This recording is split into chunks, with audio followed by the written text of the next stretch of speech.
16-шы дәріс сараңдық деген тақырыпқа келдік. Бұл 63-66 беттер. Мынау менің ойымша кітаптың бір өзегі десек те болады. Өте маңызды тақырып. Жалпы бұл жерде үнемдеу туралы айтылады, қажет пен қалаудың ара жігін ажыратуы туралы айтылады да. Неге сараңдық? Себебі бізде кейде үнемдеу деген нәрсені сараңдықпен шатастырып жатады да.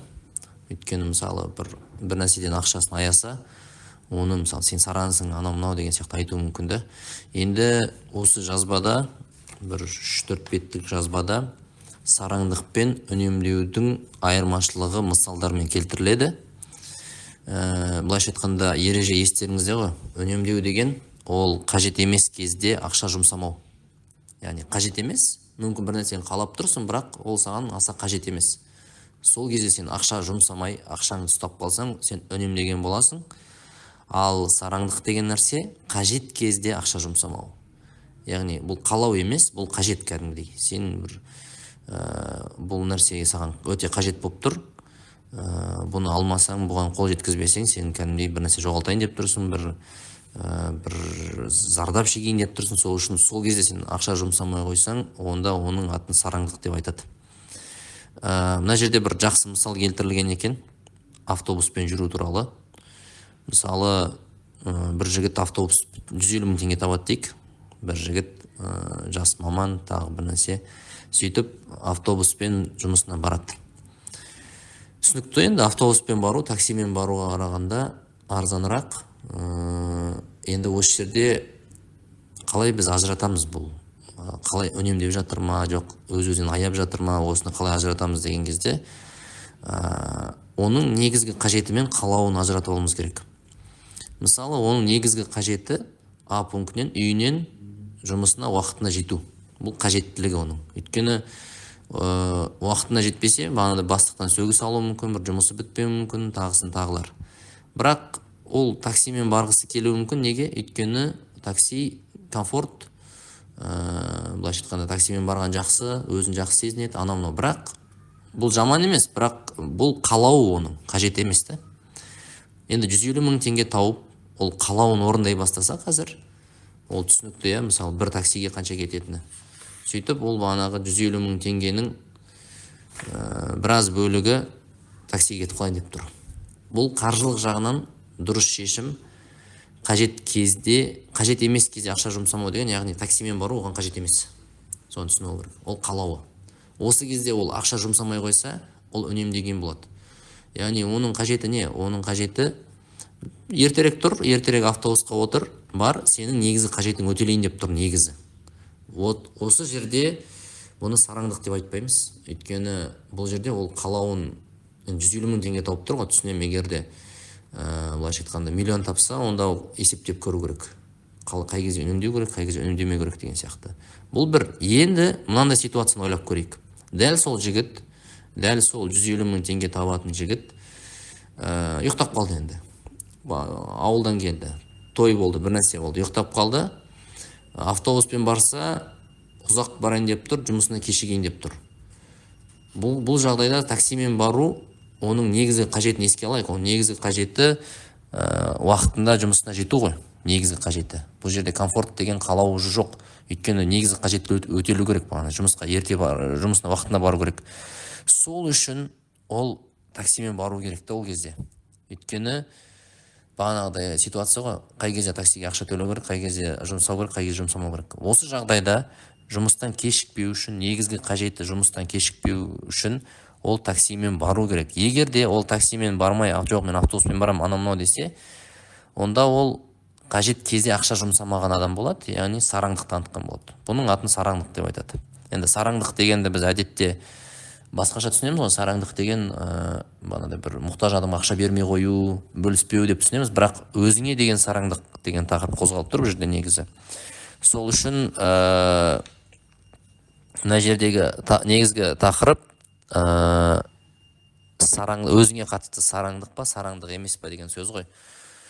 Сараңдық пен үнемдеудің айырмашылығын осылай түсіндік деп ойлаймын. Және бір айта кететін нәрсе, сен енді күнде кеш тұрсаң, күнде кеш тұрып күнде таксимен барам десең, бұл жерде енді бұл сараңдық емес, бұл ысырап бола бастайды. Яғни сенің негізі қажетіңді өтеу үшін сен ерте тұруға мүмкіндігің бар ғой негізі. Бірақ жата тұру, ұйықтай тұру ол қалауың ғой сенің. Бағанағыдай ғой, қажет пен қалауды ажырата білу. Яғни бұл мен қалауым ба, қажетім ба деген сияқты. Сонда енді мынау қаржы қағидалары кітабын оқыған адамдардың ең жиі келетін отзыв дейміз ғой, кері байланысы, мен осы кітапты оқығаннан кейін қажет пен қалауды ажырата бастадым. Бір ақша жұмсайтын кезде өзіме сұрақ қоя бастадым, мынау менің қажетім ба, қалауым ба деген сияқты. Осындай нәрсе, яғни сараңдық пен үнемдеудің айырмашылығын осылай бір аштық. Яғни сен ситуацияға қарайсың, мына жерде ақша жұмсау қажет па, қажет емес па деп. Сол қажет емес кезде жұмсамасаң үнемдейсің, бұл дұрыс. Бірақ қажет кезде жұмсамай қойсаң, бұл енді сараңдық болады, сараңдық болады. Және мына кітапта, мына бөлімде бір енді цифрлар көп, мына жерде цифрлармен бір бағанағы мысалды, сіздерге айтқан мысалды дамытып, ар жақта түрлі ситуациялармен талдап көргенбіз. Бұл жазбада кейін оқып көрсеңіздер болады. Және бір маңызды нәрсе, мына жерде айта кететін нәрсе. Мынау енді сараңдық деген тақырып болғанмен, бұл үнемдеуді де, үнемдеу деген тақырыпты да ашады да, қалай үнемдеу керек, жалпы үнемдеу деген сараңдыққа айналып кетпеу үшін не істеу керек деген сұраққа жауап бар бұл жерде. Мысалы, мен айтқым, жеткізгім келіп жүрген нәрсе, дұрыс үнемдеу керекті. Жұрттың неге үнемдеуді жақсы көрмейтінін мен түсіндім. Өйткені үнемдеу бір шектеу сияқты көрінеді оларға. Бірақ негізі үнемдеу ол шектеу емес, бір қалай үнемдеу керек. Егер дұрыс үнемдей алсаң, онда шектеу емес. Мысалы, былай алсақ болады. Мысалы, сіз білесіз, сіздің ақша жұмсайтын бір 7-8 бағытыңыз бар дейікші. Азық-түлікке жұмсайсыз, киімге жұмсайсыз, ай сайын қыдыруға жұмсайсыз, тағы да жолға жұмсайсыз, тағы білімге, ғылымға, бір нәрсеге, жеке дамуға жұмсайсыз деген сияқты бір ақша жұмсайтын бағыттарыңыз белгілі, иә? Сырттан тамақтану, продукт алу, машина болу мүмкін. Мысалы, менің өзімнің CoinKeeper'де 16 ақша жұмсайтын бағытым бар. Связь деген бар, бағанағыдай телефон, интернет, машина деген бар, сосын админ расходы деген бар. Менде админ расходыға бағанағыдай салықтар, штрафтар, солар кетеді. Киім түсінікті, қыдыру түсінікті, тамақ, сырттан тамақтану, дәрі-дәрмек, денсаулық деген бап бар, спорт деген бар. Сөйтіп, енді жалпы менің ақша жұмсайтын 16-17 бағытым бар екен. Және мен, мысалы, қазір ақша шығарсам, енді бір ақша шығарам, жұмсаған кезде CoinKeeper'де менің әр шығынымның баратын жері белгілі да. Кез келген шығынның осы 16 бағыттың біреуіне кетеді. Бұдан тыс ештеңе жоқ. Енді сіз CoinKeeper жүргізсеңіз, шығын есебін жүргізсеңіз, андай другие деген бар да, басқалар деген сияқты жазып қойсаңыз болады. Қайда қай бапқа, қай категорияға жатқызатыныңызды білмесеңіз, онда жай басқалар деген сияқты жазсаңыз болады. Енді мен аналитиканы жақсы көремін, сол үшін менде 16-17 бап, бірақ сіз бас қатырмас үшін азайтып тастасаңыз да болады, 4-5 бағыт ретінде. Бірақ әр ақшаның қайда кеткенін біліп отыр, қай бағытқа кеткенін білу керек. Енді біз қазір қарастырып отқан мысалда сіздің 7-8 бағытыңыз бар дедік қой, ақша жұмсайтын. Соны сіз әр қайсысына бір лимит қойып қойсаңыз болады. Бұл үнемдеуге әдемі. Қалай лимит? Мысалы былай. Сіз ай сайын соңғы айларда, мысалы, қыдыруға 40 000 теңге жұмсадыңыз дейік. Енді соңғы CoinKeeper'іңізді ашасыз, кіріс шығыс есебіңізге қарайсыз. Соңғы 3 айда сіз орташа 45 000, 40 000, 38 000, мысалы 3 айда қыдыруға жұмсаған екенсіз. Сөйтіп сіз өзіңіздің орташа қыдыруға қанша жұмсайтыныңызды білесіз. Енді сіз аласыз да қыдырудың лимитін қойып қоясыз. Мен осы айда қыдыруға 35 000-нан көп жұмсамаймын деген сияқты лимит қойып қоясыз. Былайша айтқанда сіз қыдыру деген бағыттан 5 000 теңге үнемдеп тұрсыз да, қиып тұрсыз былайша айтқанда. Сөйтіп, келесі, мысалы, сырттан тамақтану дегенге 60 000 теңге жұмсаған болуыңыз мүмкін, орташа. Сіз аласыз лимитті 55 000 теңге деп қоясыз, 5 000 теңге үнемделеді. Сөйтіп, мысалы, тағы неге жұмсаңыз, киімге мысалы 40 мың теңге жұмсауыңыз мүмкін айына, оған да лимит қойып қоясыз 35 мың теңге деп. Сөйтіп бағанағы 7-8 бағытыңыз бойынша әр қайсынан 5 мың теңге ғана үнемдейсіз да, әр қайсынан. Сол кезде енді есептеңіз, 7-8 көбейту 5, 35-40 мың теңге үнемделеді да. Яғни бұл үнемдеудің дұрыс жолы. Ал бізде қалай үнемдейді? Қате үнемдейді. Бізде адамдар былай үнемдейді. Ол алады да, так, мен үнемдеуім керек дейді да, болды, онда осы айда мен қыдырмаймын дейді да, 40 мың теңгені қиып тастайды. Немесе мен осы айда тек қана үйден тамақтанамын деп, сырттан тамақтану деген категорияны алып тастайды да. Енді ол жесткий, енді оған кәдімгідей ерік жігер, дисциплина керек. Мен бірақ ол жолмен баруды ұсынбаймын. Өйткені нәпсіге де өйтіп қатты салмақ салуға болмайды. Әдемі үнемдеу керек та. Бағанағыдай әр категориядан белгілі бір соманы үнемдесе, аз-аз 5 мың теңгеден үнемдесе, 40 мың теңге шығып тұр да. Өстіп үнемдеу керек. Неге? Өйткені өмірдің сапасы сіз үнемдегеннен түспеу керек. Соны ескеру керек. Мысалы, бұған дейін сіз қыдыру дегенде киноға, театрға бару бар ғой оның ішінде. Егер мүлде бармаймын десеңіз, сіздің көңіл күйіңіз түседі. Өзіңе деген сенімділігің, тағы басқа нәрселер бір шайқалуы мүмкін. Сол үшін үнемдегенде әдемі үнемдеу керек. Үнемдеу сараңдыққа айналып кетпеу үшін не істеу керек дегенде осы формуланы ұсынамын жалпы. Мына кітапта ол қателеспесем бұл нәрсе айтылмады, мына соңғы айтып жатқан нәрсем. Мен кітаптағы ойды дамытып жатырмын да. Сөйтіп үнемдеу керек. Яғни өмірдің барлық саласын қатар алып жүрек. Бұны бір ағамыз бүйтіп жақсы түсіндіреді да. Сен өміріңді былай ұйымдастыруың керексің дейді. Бір паук, өрмекші сияқты. Өрмекші, мысалы қанша 6 аяғы ма, 4 аяғы бар ма? Бүкіл 4 аяғымен де жабысып тұрады да. Егер бір аяғы босап кетсе, қалған 5 аяғы, өрмекшінің қанша аяғы бар, қарап көресіздер ғой. Қалған аяқтарымен ілініп тұра береді да. Бұл не деген сөз?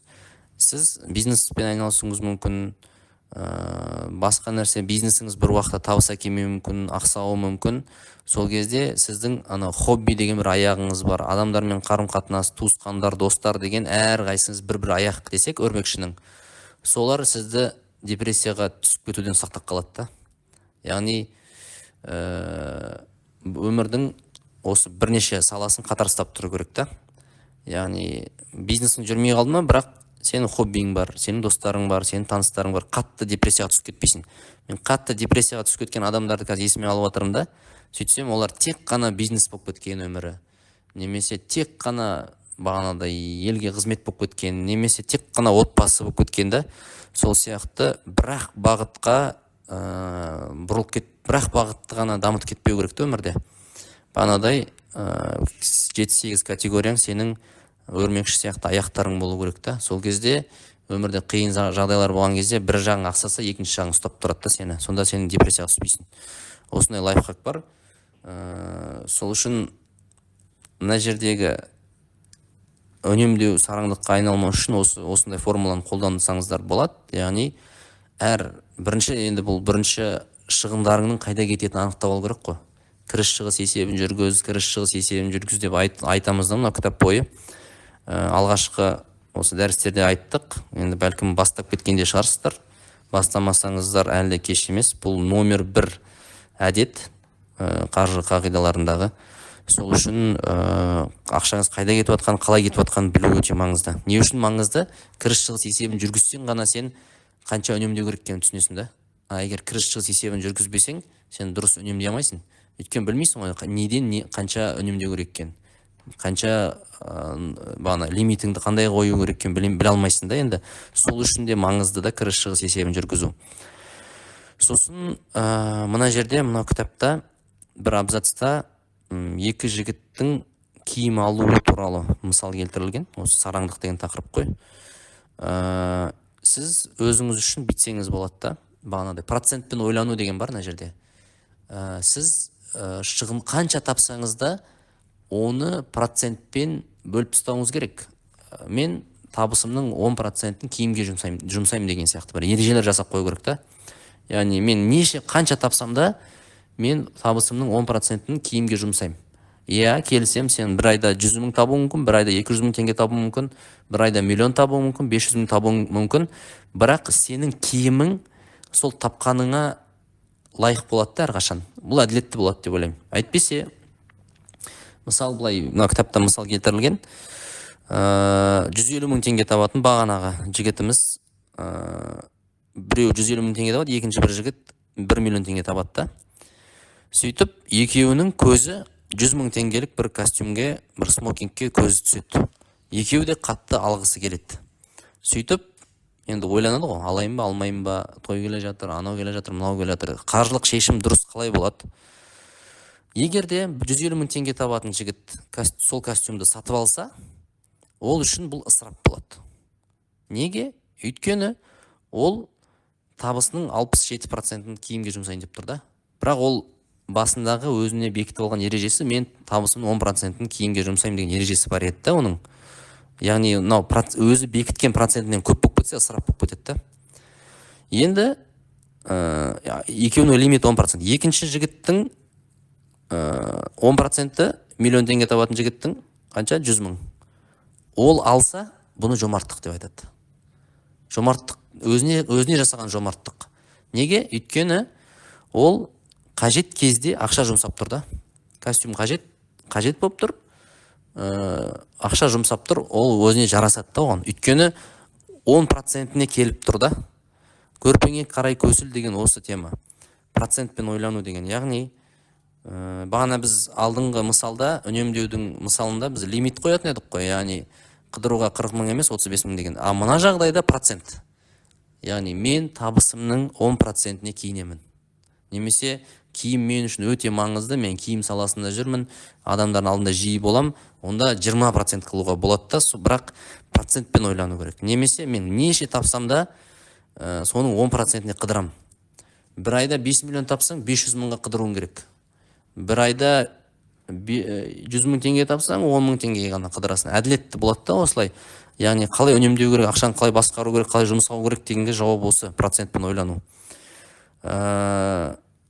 Сонымен бағанағы екінші миллион теңге табатын жігіт 100 мың теңге ол киіміне 10% бекітіп қойды ғой. Мен киімге 10% жұмсаймын деп. Енді ол 100 мың теңге костюм көрді. Оның ережесі бойынша 10%, миллионның 10% 100 мың теңгеге киінем деп тұр. Бәрі келіп тұр. Осы кезде ана костюмды алмаса, ол сараңдық танытқан болады өзіне. Өзіне сараңдық танытқан. Неге? Өйткені қажет кезде ақша жұмсамай тұр да. Негізі мынандай нәрсе бар, Абу Ханифаның сөзі бар. Алла тағала сендердің үстілерінен өзінің мейірімінің көрінісін көргісі келеді дейді. Яғни сен тапқаныңа қарай киінуің керексің да, процентіңе қарай болу керек та. Дәл осы процент деген темаға, процентпен ақша жұмсау дегенге Сырымбек ағаның бір мынандай сөзі бар. Ол айтады, сен өзіңнің жинаған ақшаңның 5%-на көлік аласың, 15%-на үй аласың дейді да. Енді есепте қалай ол болады? Яғни сенің жинаған ақшаң 100 миллион болса, 5 миллион болып тұр ғой енді. Сен 5 миллионның машинасын айдауға дайынсың ба, дайын емессің ба? Енді Сырымбек ағаның формуласы сондай. Бәлкім ол өзгерге, бәлкім бірақ бір үлгі ретінде алуға болады да. Әйтпесе бізде кейде қалай болады? Бізде машинасы өзінің жинаған ақшасынан да аз, керісінше минуста болады да. Бәлкім жинаған ақшасы машинасының 5% болып кетуі мүмкін да енді, керісінше. Сол үшін мынау бағана үнемдеу дегенде процентпен жұмсайтын ақшаңды процентке байлап тастау. Мен немесе қанша тапсам да табысымның осынша бөлігін сыртта тамақтанамын. Әділетті, көрпеңе қарай көсіл деген сияқты. Тағы бір маңызды тақырып, соңына қарай қайырымдылыққа ақша жұмсау дейді да. Қайырымдылыққа ақша жұмсаған кезде қалай біз өзіміздің сараң ба, сараң емес екенімізді білсек болады. Мен мына жерде процент ретінде зекетті алыппын. Яғни 2,5%. 2,5% бұл Алланың бір бекіткен бағанағы лимиті деп ойлаймын мен өз басым. Мысалы, сен егерде 100 мың теңге тауып, 100 мың теңгенің 2,5%-і 2,5 мың теңге ғой. Сол айда 2,5 мың теңгеден аз садақа жасасаң, сен сараңсың. Ал егерде 2,5 мыңнан көп садақа жасасаң, онда сен сараң емессің деген сияқты. сараңдық деп жатырмыз. То есть сараңдықтың лимиті деген түсінік бар сияқты мен ойымша. Сараңдықтың лимиті. Яғни киімге сараңдықтың лимиті 10% деп алдық қой алдыңғы мысалда. Одан былайша айтқанда сараңдық сол 10%-тің бола тұра тапқаныңның киім алмай қойсаң сараңсың. 100 мыңның 2,5%-ін садақа қылмасаң сен сараңсың. Немесе миллион тауып кемінде 25 мың теңге садақа қылмасаң сен сараңсың деген сияқты бір формулалар бар. Яғни мынау сараңдық пен үнемдеудің айырмашылығын енді түсініп қалдыңыздар деп ойлаймын. Кітапты бірнеше рет оқу керек, мына жазбаны бірнеше рет тыңдау керек. Сол кезде осы тақырып тереңірек сіңіресіздер деп ойлаймын. Мына айтып отырмын ғой, мынау кітаптың өзін мен өзім оқуға мұқтажбын. Қазір жақсы болды. Тәпсірлеу үшін қайтан оқимын, қайттан бір маңызды нәрселерді өзім есіме саламын, сөйтіп өзімді бір жинақ ұстай бастаймын. Әйтпесе адам ұмытшақ. Мен де кейде өзім теріп бекіткен қағидаларды кейде өзімде ұмытып жатамын. Сол үшін мынау кітапты қайта оқып жатырмын. Енді қағаз нұсқасын алу керек, өйткені бағанадай қажетті бетіңе тез ауыса саласың, астын сызып қоясың, бояп қоясың, түртіп қоясың дегендей. Сол үшін кітаптан түйген ойларды, тәпсірді сіздер тыңдадыңыздар. Осы сараңдық деген тақырып ашылды деп ойлаймын. Және мына аудиода тәпсірді де таратыңыздар, тыңдаңыздар. Өйткені бұл кітапта жоқ нәрселерді айтылады бұл жерде. Мен өзім бір принципім бар. Кітапты мен сөзсіз оқып бермеймін бұл жерде. Кітаптағы нәрседе неге мән беру керек, және одан бері білімім толысты, соны осы жерде айтып жеткізем. Сол достар, пайдасы тисін, дұрыс үнемдей алатын жомарт жандардан болайық.